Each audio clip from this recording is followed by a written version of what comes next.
Hello, I'm CJ Werleman, and in this episode, we reveal why the US-backed dictatorships in the Middle East are now trembling with fear. And we explain why this trepidation is great news for Palestine. But first, please remember to like and subscribe to our show. Now let's get into it.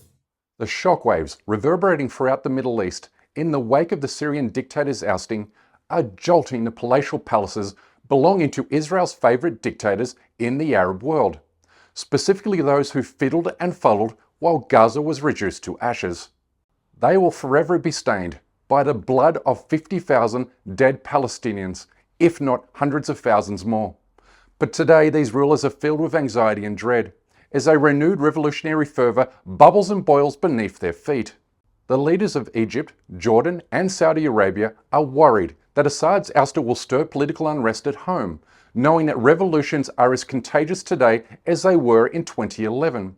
The year dictatorships in Egypt and Tunisia were overthrown during the Arab Spring, which almost also brought down the Assad regime in 2012 and then again in 2015, were it not for Russian forces and Iranian militias coming to his rescue. Today, Arab leaders have panicked themselves into believing their heads are next on the chopping block, because in backing Assad and defending Israel, they backed and defended the wrong horse in not one, but two simultaneous races, while pretending to support the Palestinian cause. They are especially angry towards their best buddy Netanyahu for not moving quick enough to keep Assad in power, as reported by Arab officials and diplomats here. They backed Israel's plan to save Assad by shuttling in Emirati security forces to establish strategic ties with the Kurds in the northeast and the Druze in the south.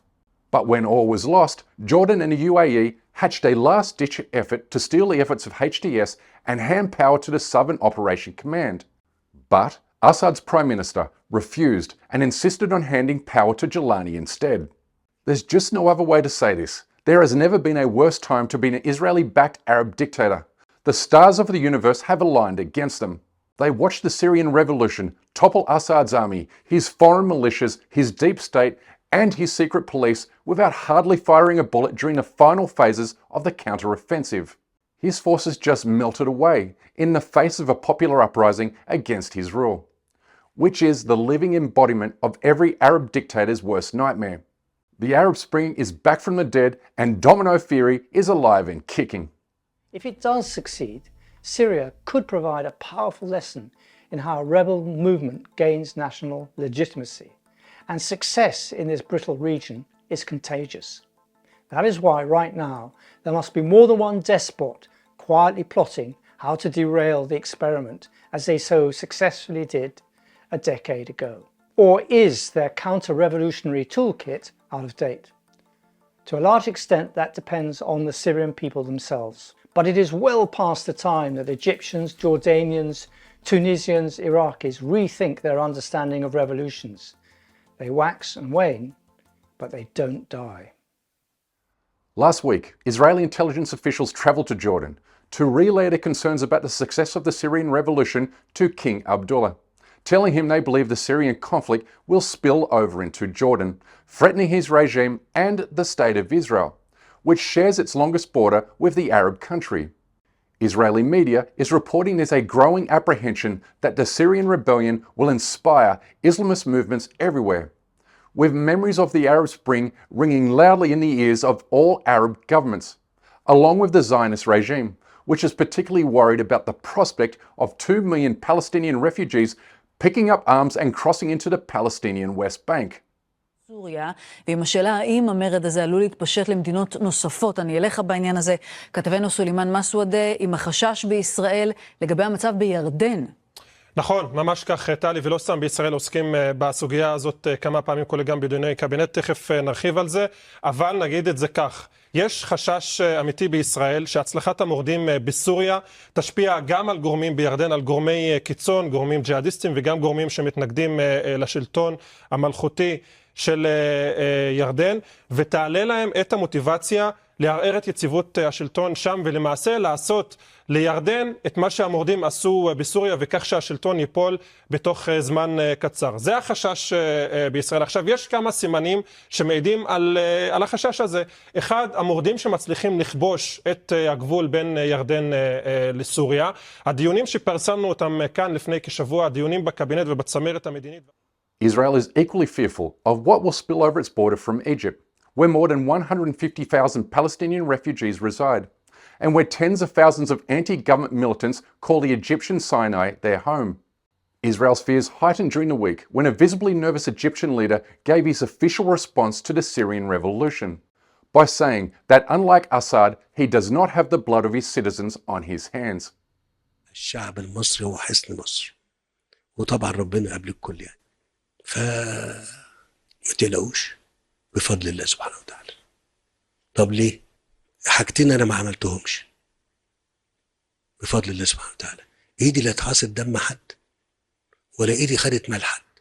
That's the look of a man who sees revolutionary forces circling at the gate of his newly constructed presidential palace, spanning 2.4 million square kilometres and costing taxpayers nearly $4 billion. It comes replete with waterfalls, monuments and furnishings dripping of gold. It's now home to a military dictator who fashions himself a modern-day pharaoh who constructed this monumental mansion in service to himself, as his people wallow in record poverty, unprecedented unemployment, and under the brutality of his internal security forces. Now, when he says he doesn't have blood on his hands, Sisi is hoping the Egyptian people have forgotten what he did to them in August of 2013, when he ordered the military to shoot and kill peaceful protesters in Al Nada Square, killing 1,000 men, women and children who were protesting against the coup carried out by the military against Egypt's first democratically elected leader, Mohamed Morsi. Sisi jailed and disappeared thousands more in what's commonly described as one of the darkest and deadliest days in the country's modern history. Executive Director of Human Rights Watch said, in Rabaa Square, Egyptian security forces carried out one of the world's largest killings of demonstrators in a single day in recent history. This wasn't merely a case of excessive force or poor training. It was a violent crackdown planned at the highest levels of the Egyptian government. The Rabaa massacre was the turning point in the Arab Spring Revolution, because it taught every tyrant in the Middle East a valuable lesson. But if they use enough unrestrained violence against protesters, then their regimes might escape the fate that befell Mubarak and Ben Ali. When the Arab Spring protests spilled over into Syria in 2011, Assad responded by starving, jailing, disappearing, barrel bombing and gassing to death any person who spoke out against his rule. Assad became a model for how all future uprisings in the Arab world should be handled, because he demonstrated how an unpopular dictatorship can survive against all odds if it's willing to use any means necessary to crush all forms of dissent. Cut to 2011 and the Arab Spring. The world watched as uprisings in Tunisia and Egypt quickly toppled their respective dictators. Inspired by these events, Syrians took to the streets to protest the oppressive rule of Bashar al-Assad. But instead of stepping down, Assad violently crushed the peaceful uprisings using tanks, artillery, and gunships.